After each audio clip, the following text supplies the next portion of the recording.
So now that we kind of established what a curl is and what climate does to the hair, let's break down into products. So I'm gonna split this up too. In this one, we're gonna just talk about shampoos, conditioners, and masks.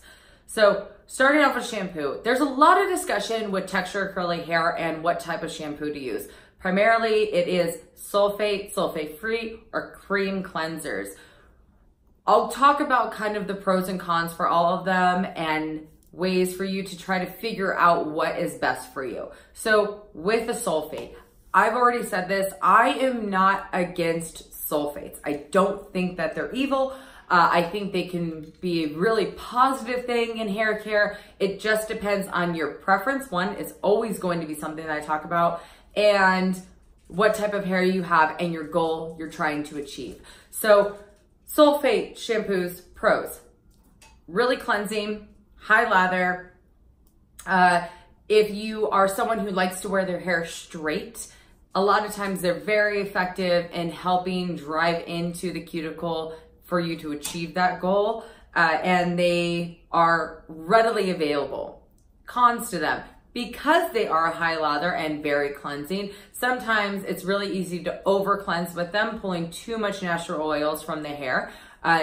The high lather can create a lot of foam and friction on your hair, which is resulting in dryness and things getting frizzy and brittle. And sometimes people have allergies to sulfates. So if you have an allergy to sulfate, you can't use it. So again, it's not one of those things where I don't think they should only make sulfate shampoos. It's just a matter of, I don't think that they're evil if they're being used correctly. And again, if you have a question on what I mean by how to wash your hair, I have a video on that, watch that. And then into sulfate-free. Sulfate-free are wonderful. They produce little to no lather. They are now starting to become more readily available. They were a little exclusive at first. They leave behind tons of natural oil on the hair, and they're really gentle. Now, some of the cons are pretty much one of the reasons it's a pro. When you leave natural oil behind on the hair, sometimes people have a hard time getting over that and they think their hair is dirty. So it's left behind too much natural oil and they don't feel as clean. Another thing with that is because they are little to no lather, it's that one of those psychological things that if it's not foaming, it doesn't work. The other one, they are newer, so to speak, in like looking through the history. So there's still a lot of development that they have to have. So it's newer technology. So it's gonna take a while to grow, and we're seeing them grow very well.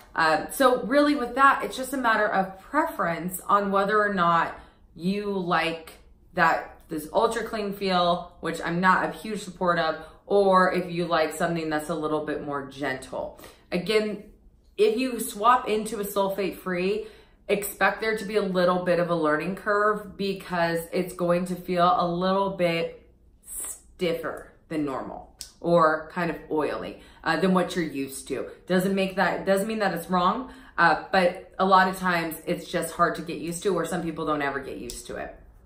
Another one is then the cream cleansers. I think everyone's heard me talk about them. I love them. Basically what the idea is they're 75% conditioner, 25% shampoo. Can you make your own? No, I've tried. Don't do it. It sucks. It's how the product is engineered. And what they do is they're a cleanser, a co-wash, because they are so gentle. There's no lather to them, and they just remove any foreign particles, leaving behind natural oils and actually adding some oil and some nutrient to the hair. I like it for people who have straight hair or people who have colored disturbances. They're just really effective. The cons with them, as well as the sulfate free, they are newer. They're pretty hard to find in over the counter. I was looking and I only found like one or two, so they're a little bit limited. Again, they're still developing, although there are companies who've been making them for a very, very long time. As a broad spectrum, they're in their infancy. They can feel really, really weighted, and a lot of times you have to also use them with a shampoo once a week. So you do have to remove it off. It depends on what the brand is. So those are kind of some pros and cons to all of it. Again, there's not one size fits all. Play around with it and see what you like. I know that I always say preference because I can hand you a miracle in a bottle, and if you don't like the way it smells, you won't use it.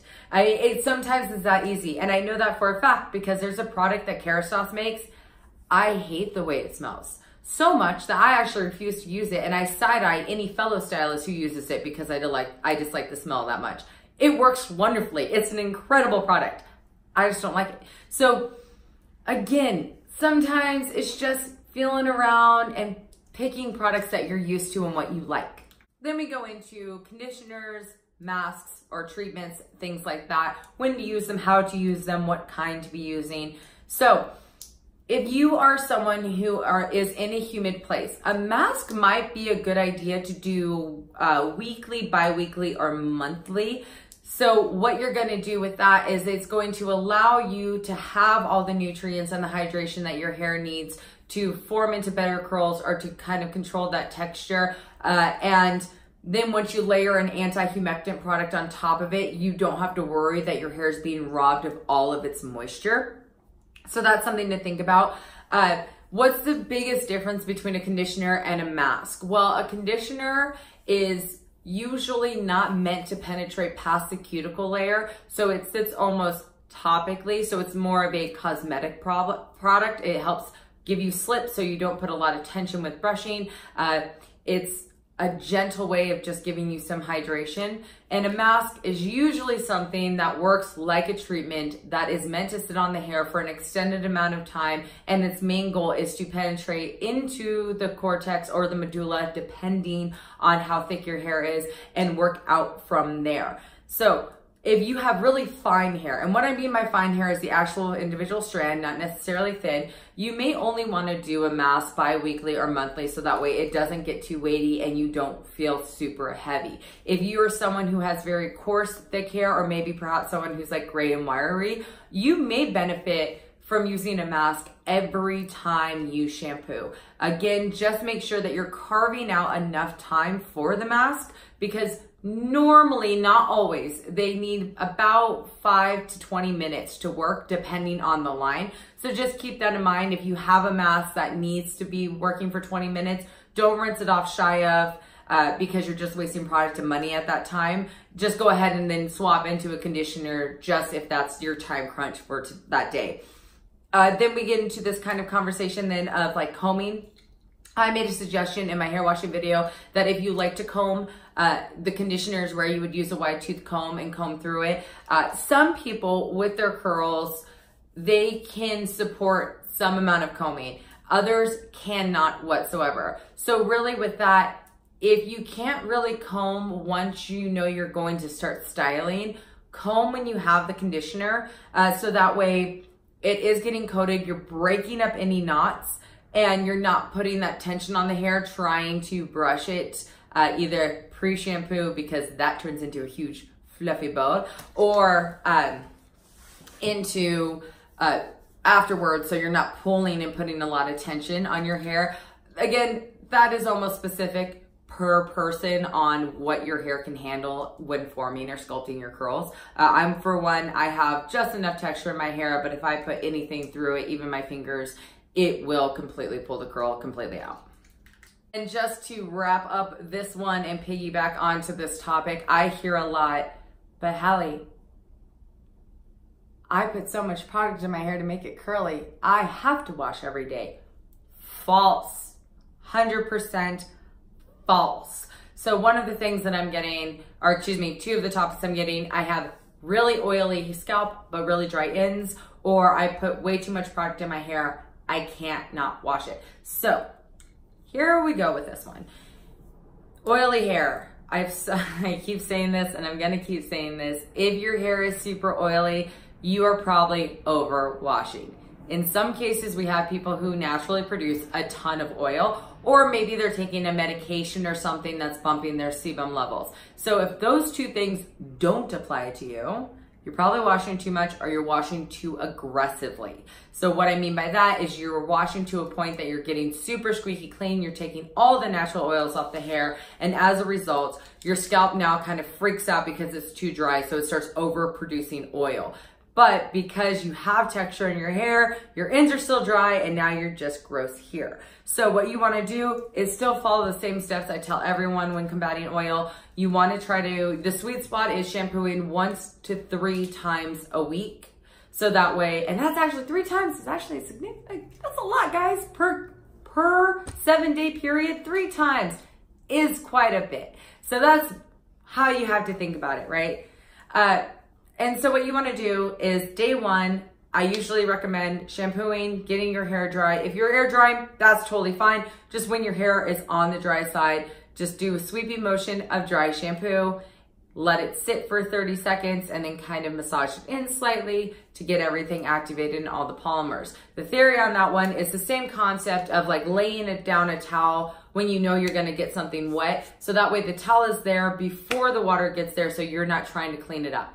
That's it. So you just want the dry shampoo on the scalp before all the oil starts showing up, and you're not trying to work against yourself. Now, if you feel the dry shampoo on your scalp, either you're using one that is way too aggressive for what your needs are and is way too cleansing, like a charcoal-based one may be too aggressive, or you're putting too much on. So if you are super close or you're just really laying it in there, you're using too much and you'll be able to feel it, and it doesn't feel pleasant.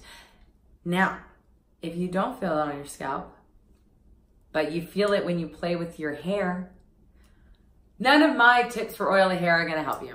If you play with your hair, if you're one of those people that move it here to back and forth and da-da-da-da-da, absolutely nothing I can do about your oily hair problem. You are bringing that all on yourself. Hate to say it, but it's true. When you do that, you actually are taking oil from your hands and putting it into your hair. When you're moving the hair follicles a ton, you're also stimulating the sebaceous glands. They will start secreting oil. And as a result, it's very common for someone who plays with their hair a lot to be completely oily within 10 hours. So if you're someone like that, you need to break that habit. That's the only way. If you can't break that habit, then you're gonna be in this cycle, and that's just what you're gonna get caught into. So that's kind of the black and white scenario on that one. No, it's kind of harsh, but it's reality. Then as far as lots of product, let's say you wear your hair super curly and now you're like, but I have to wash it out. No, if you're using high-end or good quality products, they should be water soluble. And what that means with the solid rinse, about 90% of the product should be rinsed out, which is more than enough to kind of keep left in the hair for restyling purposes or to add more to. So again, your concept is not to get everything super, super squeaky clean all the time. Just 1 to 3 times a week, you're taking everything off and starting fresh. So that's the concept. If you're using product, do a solid rinse, probably 1 minute to 3 minutes, and really break up all of that product. If you're someone who gets a little bit tingly if you're doing that, go ahead and use some conditioner and do a rinse instead of just shampooing it all the time. Another alternative is you can always just kind of mist a certain section. Sometimes that's the problem, is it's like right here, it's not curling that well. Go ahead and re-wet that area, maybe add a little bit of product, but reactivate the product and get that to work. And those are all good alternatives instead of shampooing your hair every day just because you're wearing it curly.